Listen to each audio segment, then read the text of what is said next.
Hello students, today we are going to start our third part of light reflection and refraction. आज हम अपना light reflection and refraction का third part start कर रहे हैं बेटा. ठीक है, आज न्यूमेरिकल पार्ट है बेटा. ये आपका थर्ड पार्ट की जो लाइट रिफ्लेक्शन रिफ्रैक्शन चैप्टर में हमने जो भी फॉर्मूलेज पढ़े, जो थ्योरीज पढ़ी है, उन पर बेस किस तरह के हमारे न्यूमेरिकल्स फ्रेम होते हैं, किस तरह के हमारे क्वेश्चंस आते हैं. ठीक है, सबसे पहले हमने जो रिफ्लेक्शन वाला पढ़ा था जिसमें आपने कनकेव और कन्वेक्स मिरर का पढ़ा था. ठीक है, तो पहला हमारा फर्स्ट न्यूमेरिकल है बेटा, we have a concave mirror. हमारे पास एक कनकेव मिरर है. ठीक है, एक अवतल दर्पण है. कौन सा दर्पण है बेटा? अवतल दर्पण. ठीक है, एक अवतल दर्पण दिया हुआ है whose focal length is 10 centimetre, जिसकी फोकल लेंथ, फोकस दूरी है 10 सेंटीमीटर. क्वेश्चन क्या है हमारा? We have to find out what type of image is formed when the object is placed at 8 centimeter, 15 centimeter, 20 centimeter and 25 centimeter. यानी कि अगर आप अपने बीम को 8 सेंटीमीटर, 15 सेंटीमीटर, 20 सेंटीमीटर और 25 सेंटीमीटर की दूरी पर आप रख रहे हो तो आपका प्रतिबिंब कैसा और कहाँ बनेगा. ठीक है, हम अपना डायग्राम बना रहे हैं. कनकेव मिरर आपको दिया हुआ है, ये हुआ हमारा कनकेव मिरर. ठीक है, पोल से पास होने वाली लाइन आपकी होगी प्रिंसिपल एक्सिस. फोकल लेंथ कितनी गिवन है बेटा आपको? फोकल लेंथ आपको गिवन है 10 सेंटीमीटर. ठीक है, ये होगी आपकी फोकल लेंथ, पूरी 10 सेंटीमीटर आपको गिवन है. ठीक है, ये हो गया centre of curvature C. First है 8 सेंटीमीटर. अगर आपने ऑब्जेक्ट को रखा है यहाँ पे कहीं, एफ और पी के बीच में ही आएगा, ये पूरा 10 है तो 8 सेंटीमीटर आपका यहीं कहीं बनेगा. 8 सेंटीमीटर पे आपने ऑब्जेक्ट को रखा है तो कैसी इमेज बनेगी बेटा आपकी? एक रे प्रिंसिपल एक्सिस के पैरेलल, किससे पास होगी? फोकस से.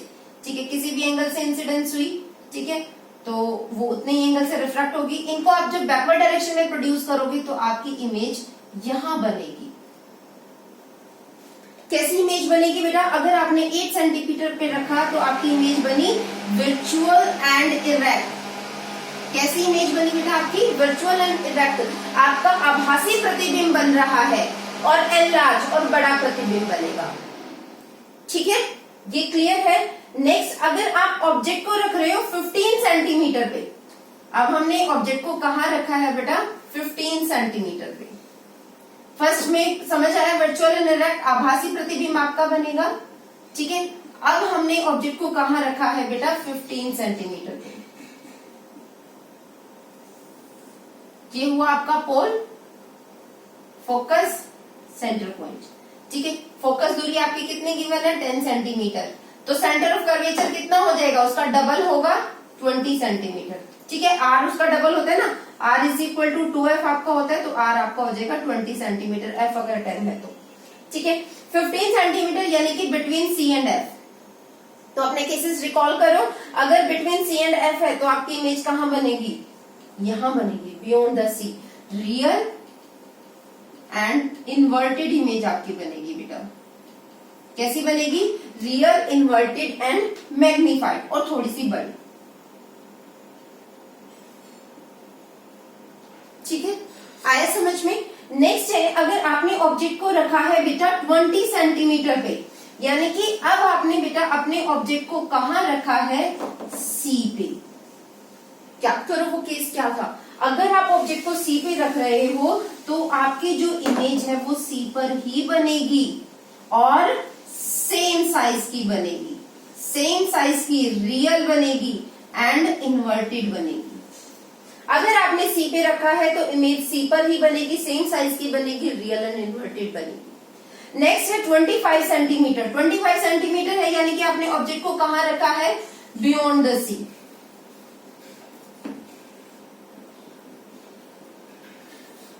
पोल हो गया आपका एफ सी. अब आपने ऑब्जेक्ट को यहां रखा है. अगर ऑब्जेक्ट को आप यहां रखते हो तो इमेज कहां बनती है? बिटवीन सी एंड एफ, और डिमिनिश्ड इमेज बनेगी बेटा. स्मॉल साइज की इमेज बनेगी, रियल एंड इन्वर्टेड बनेगी. तो बेटा जो हमने आपको बोला था कि वो जो टेबल है आपको, वो जो केसेस है, 6 केसेस हैं आपको कनकेव लेंस, कनकेव मिरर के और कन्वेक्स मिरर के, जो आपका एक केस है वो आपको सभी लर्न करने हैं. ठीक है, कन्वेक्स वाले में तो बहुत ही आसान है, आप कहीं पर भी ऑब्जेक्ट को रखो हमेशा वर्चुअल इमेज बनेगी और डिमिनिश स्मॉल साइज की बनेगी. ठीक है। वहां पर अगर यहाँ पर क्वेश्चन में आपका कनकेव की जगह कन्वेक्स पूछा जाता, क्वेश्चन में ये कहा जाता कि कन्वेक्स आपका है, उत्तल दर्पण अगर आपका है, तो आप कहीं पर भी ऑब्जेक्ट को रखो बेटा, आपका हमेशा हर केस में कैसी इमेज बनती बेटा, वर्चुअल एंड इरेक्ट, आपका आभासी प्रतिबिंब बनता, आप चाहे कहीं पर भी ऑब्जेक्ट को रखो। ठीक है, तो ये था आपका कन्वेक्स मिरर का। अब नेक्स्ट एक और न्यूमेरिकल है बेटा आपका,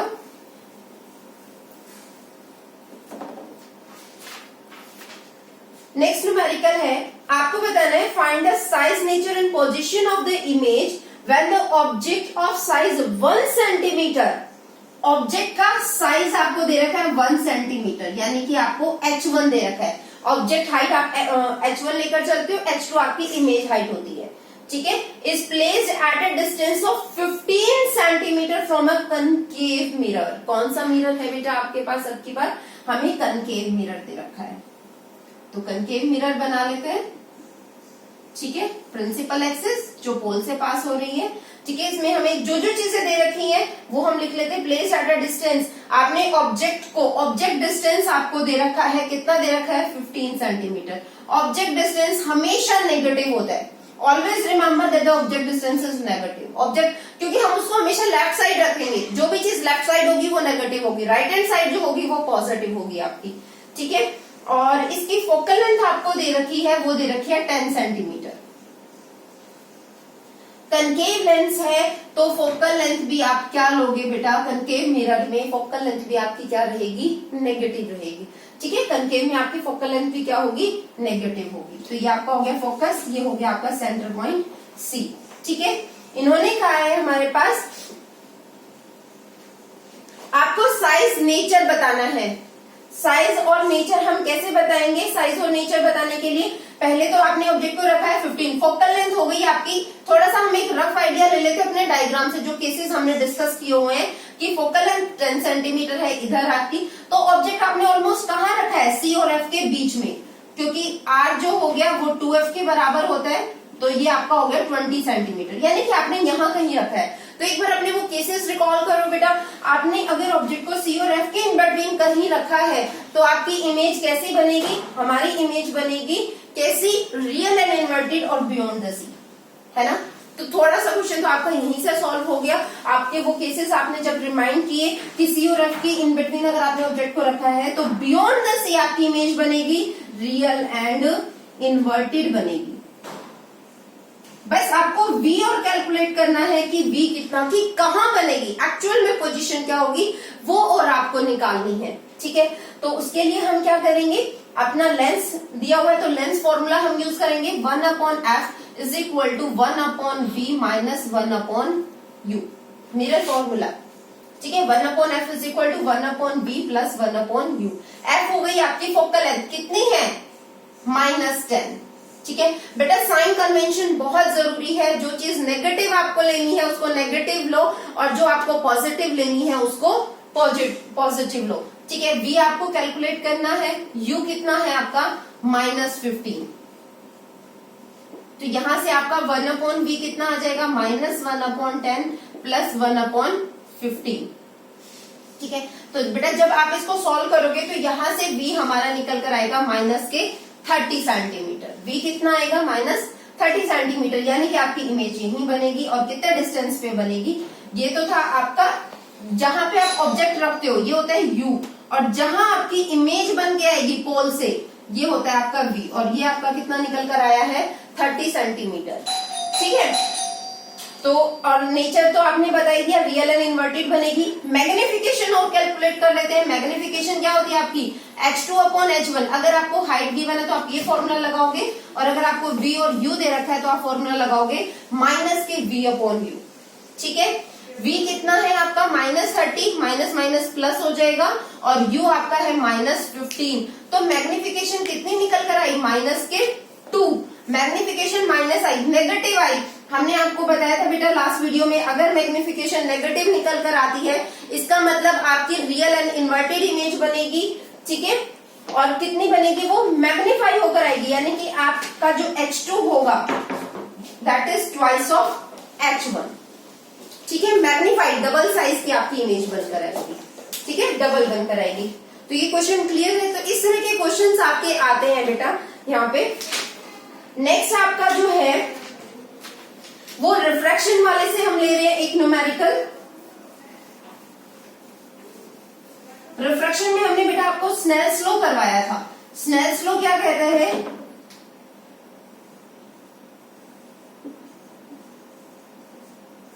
स्नेल्स लॉ हमने आपको बताया था बेटा, sine of angle of incidence to the sine of angle of refraction is equal to v1 upon v2, speed of light in medium 1 to the speed of light in medium 2। ठीक है, ये था आपका स्नेल्स लॉ। अब इस पर based numerical है हमारा, if the refractive index of the water for light going from air to water is this। ठीक है, रिफ्रैक्टिव इंडेक्स आपको दे रखा है किसका? वाटर का, कि जब आपकी रे कहां जा रही है? Air to water. जब एयर टू वाटर हम जा रहे हैं तो आपको ये जो रिफ्रैक्टिव इंडेक्स है n, ये आपको दे रखा है 1.33। आपको बताना है कि वाटर में कितनी स्पीड होगी। ठीक है, वाटर में स्पीड आपको बतानी है, तो आपका formula n is equal to कितना होता है? v1 upon v2। v1 क्या है? एयर। एयर में लाइट की स्पीड कितनी होती है? 3 इंटू 10 की पावर 8। पता है कितने मीटर पर सेकेंड? v2 आपको कैलकुलेट करना है, तो n आपको दे रखा है, n है हमारा 1.33। तो बेटा यहां से v2 कितना आ जाएगा? 3 इंटू 10 की पावर 8, 1.33। ठीक है, तो ये इतने मीटर पर सेकंड ये होगी इसकी स्पीड। पॉइंट्स है, आप इसको सॉल्व कर सकते हो। ठीक है, कितना आएगा आपका ये 4/3 है, तो एक्चुअल में इसको 1.33 की बजाय आप 4/3 ले लो तो बहुत जल्दी सॉल्व हो जाएगा। इसको हम ले लेते हैं 4/3, तो ये आपका हो गया 9/4 इंटू 10 की पावर 8 मीटर पर सेकेंड। ठीक है, तो ये क्लियर है। ये होगी आपकी कहां? वाटर में लाइट की स्पीड। तो इस तरह के क्वेश्चंस आते हैं। ठीक है, एक क्वेश्चन और है इस पर बेस, ये कहते हैं कि हमारे पास 3 मीडियम है बेटा, 3 मीडियम है। एक है कैरोसिन, कैरोसिन का रिफ्रैक्टिव इंडेक्स है 1.44। ठीक है, एक है टर्पलाइन, टर्पलाइन, इसका रिफ्रैक्टिव इंडेक्स है 1.47, और एक है वाटर, और इसका रिफ्रैक्टिव इंडेक्स आपको दे रखा है 1.33। आपको ये बताना है कि किस मीडियम में लाइट की स्पीड सबसे ज्यादा होगी। इन तीनों में से स्पीड किसकी ज्यादा होगी? अभी फॉर्मूला हमने आपको बताया बेटा, n इज इक्वल टू क्या होता है? या तो आप sine i upon sine r आप ले सकते हो, या होगा v1 अपॉन v2, लाइट की स्पीड मीडियम 1 में to the light speed in medium 2। ठीक है, ये आपका फॉर्मूला होगा। तो एयर में है ये, तो बेटा 3 इंटू 10 की पावर 8 v2। तो जो रिफ्रैक्टिव इंडेक्स है that is inversely proportional to the speed of light. जिस मीडियम का रिफ्रैक्टिव इंडेक्स ज्यादा होगा उसकी स्पीड कम होगी। ठीक है, तो सबसे ज्यादा रिफ्रैक्टिव इंडेक्स क्या है? ये टर्पलाइन। ठीक है, इसमें स्पीड कम होगी, फिर कैरोसिन में कम होगी, और इससे ज्यादा होगी, और सबसे ज्यादा होगी वाटर में। जिस मीडियम का रिफ्रैक्टिव इंडेक्स जितना कम है, यानी कि वो मीडियम बेटा उतना ही रेयर है। अगर आप रेयर और डेंसर की बात करोगे तो ये मीडियम सबसे ज्यादा डेंसर है, फिर ये, और फिर वाटर। तो वाटर में सबसे ज्यादा स्पीड होगी, फिर कैरोसिन में, और फिर टर्पलाइन में। ठीक है बेटा, तो ये थे आपके स्नेल्स लॉ पर बेस्ड इस तरह के आपके न्यूमेरिकल्स आते हैं। ठीक है, उसके बाद नेक्स्ट आपका आता है लेंस फॉर्मूले पर बेस्ड हम एक न्यूमेरिकल कर रहे हैं। लेंस फॉर्मूले पर बेस्ड हम न्यूमेरिकल कर रहे हैं बेटा।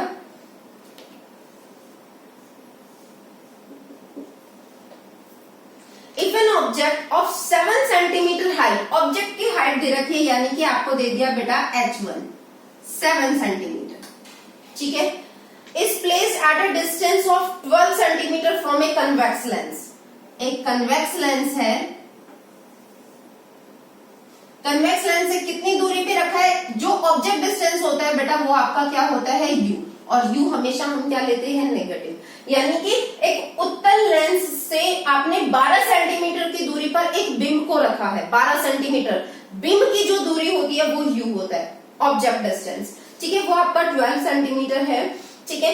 आपकी फोकल लेंथ इसमें जो दे रखी है, फोकल लेंथ दे रखी है 8 सेंटीमीटर। फोकल लेंथ कितनी दे रखी है बेटा? 8 सेंटीमीटर। और कन्वेक्स लेंस है, उत्तल दर्पण है, तो फोकल लेंथ को आप पॉजिटिव ही लोगे, ठीक है। फाइंड द पोजीशन नेचर को बताना है आपको, ठीक है। फोकल लेंथ आपको 8 दी है बेटा, फोकल लेंथ क्या दी है? 8 सेंटीमीटर, ठीक है। तो इसका सेंटर ऑफ कर्वेचर इसका डबल हो जाएगा, 8 टू 16 सेंटीमीटर हो जाएगा, डबल होता है, ठीक है। r is equal to 2f होता है आपका।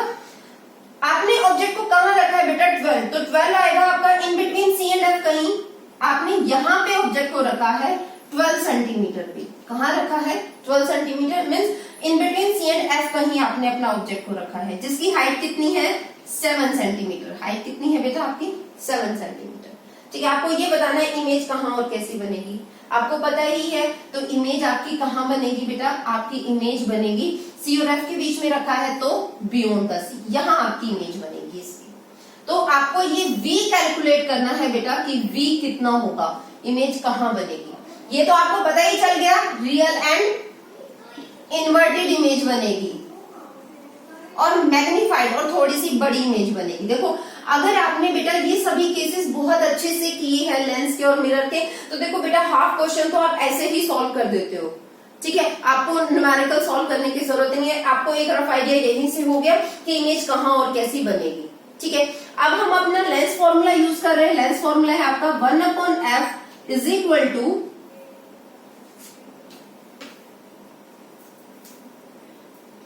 1/f is equal to 1/v minus 1/2। Lens दिया है तो लेंस फॉर्मूला आप यूज करोगे, लेंस सूत्र, ठीक है। तो इसमें आपकी फोकल लेंथ कितनी है?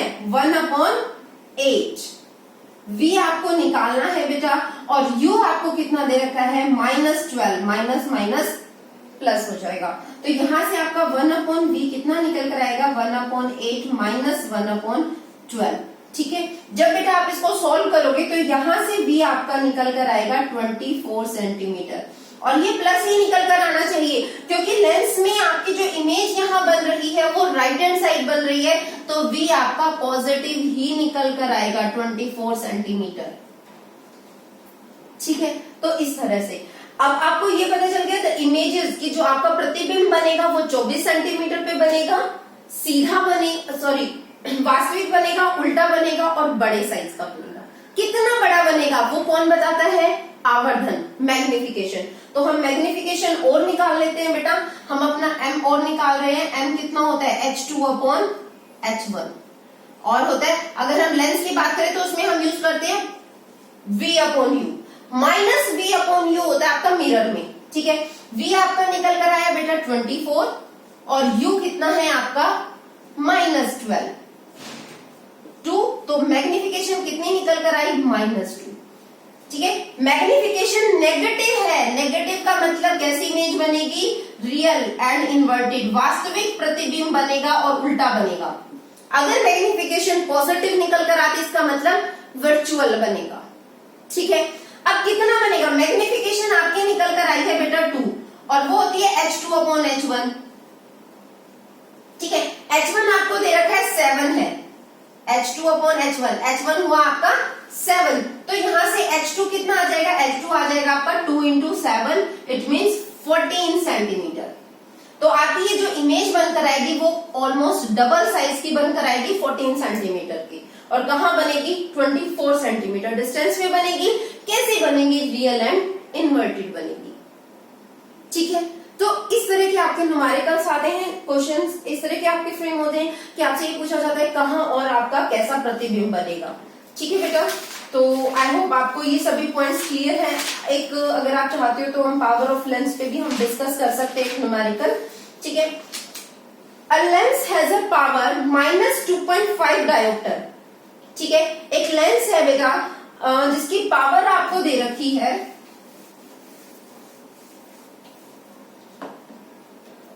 पावर ऑफ लेंस आपको दे रखी है -2.5 डायोप्टर, -2.5 डायोप्टर, ठीक है। माइनस है तो आपको पता है बेटा पावर जो होती है वो रेसिप्रोकल ऑफ फोकल लेंथ होती है, आपको फोकल लेंथ ही बतानी है, ठीक है। तो रेसिप्रोकल ऑफ फोकल लेंथ होती है तो यहां से आपकी फोकल लेंथ क्या आ जाएगी? 1/p, पावर का उल्टा हो जाएगी, ठीक है। उल्टा हो जाएगी, तो फोकल लेंथ आपकी हो गई माइनस के 1/2.5। पॉइंट रिमूव करोगे ऊपर 10, ठीक है, 5 2 जा 5 5 जा,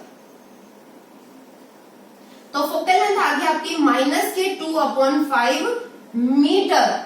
बताया था हमने कि पावर अगर डायोप्टर में है तो फोकल लेंथ आपकी मीटर में निकल कर आएगी बेटा, ठीक है। तो फोकल लेंथ आपकी निकल गई माइनस के 2.5 डायोप्टर। बेटा फोकल लेंथ नेगेटिव है, आपको ये भी बताना है कि ये कौन सा लेंस होगा, कौन सा लेंस होगा। फोकल लेंथ अगर नेगेटिव है तो ये होगा आपका कनकेव लेंस, अवतल लेंस। अगर फोकल लेंथ पॉजिटिव निकल कर आती तो कौन सा होता, उत्तल, कन्वेक्स लेंस, ठीक है। तो ये भी आपको ध्यान रखना है, ओके। एक लेंस है हमारे पास जिसकी फोकल लेंथ 2 सेंटीमीटर दे रखी है, कनकेव लेंस। एक और क्वेश्चन है बेटा, कनकेव लेंस है हमारे पास, अवतल लेंस है, ठीक है, जिसकी फोकल लेंथ हमें दे रखी है, फोकल लेंथ हमें दे रखी है 2 मीटर। आपको पावर निकालनी है, पावर क्या होगी, रेसिप्रोकल ऑफ फोकल लेंथ 1/2। अब एक चीज बताओ, अवतल है बेटा, कनकेव लेंस है, so the focal length must be negative, focal length आपको नेगेटिव में लेनी है। तो यही कुछ एक पॉइंट्स है बेटा जो आपको न्यूमेरिकल्स में ध्यान रखने होते हैं साइन के, कि जो चीज लेफ्ट साइड है, राइट साइड है, आप पॉजिटिव किसको लोगे, नेगेटिव किसको लोगे। राइट हैंड साइड वाली जितनी भी चीजें हैं सब पॉजिटिव रहेंगी, लेफ्ट वाली आपकी नेगेटिव। फोकल लेंथ नेगेटिव है तो कौन सा लेंस होगा, अवतल, ठीक है। अगर पॉजिटिव है तो कौन सा होगा, उत्तल, ठीक है। तो इस तरह की चीजें आपको ध्यान रखनी है, ऐसा ही दर्पण में, मिरर में आपको ध्यान रखना है, ठीक है। तो आपकी पावर ऑफ लेंस कितनी आई, माइनस के 1/2 डायोप्टर, यानी कि माइनस 0.5 डायोप्टर, ओके, ठीक है बेटा। तो इस तरह के आपके न्यूमेरिकल्स आते हैं। इनकेस अगर किसी और न्यूमेरिकल में आपका डाउट रहता है बेटा, प्रॉब्लम रहता है, तो आप कमेंट में पूछ सकते हो that I have doubt in this problem, ठीक है, then I will definitely try to solve it. Okay बेटा, thank you, have a nice day.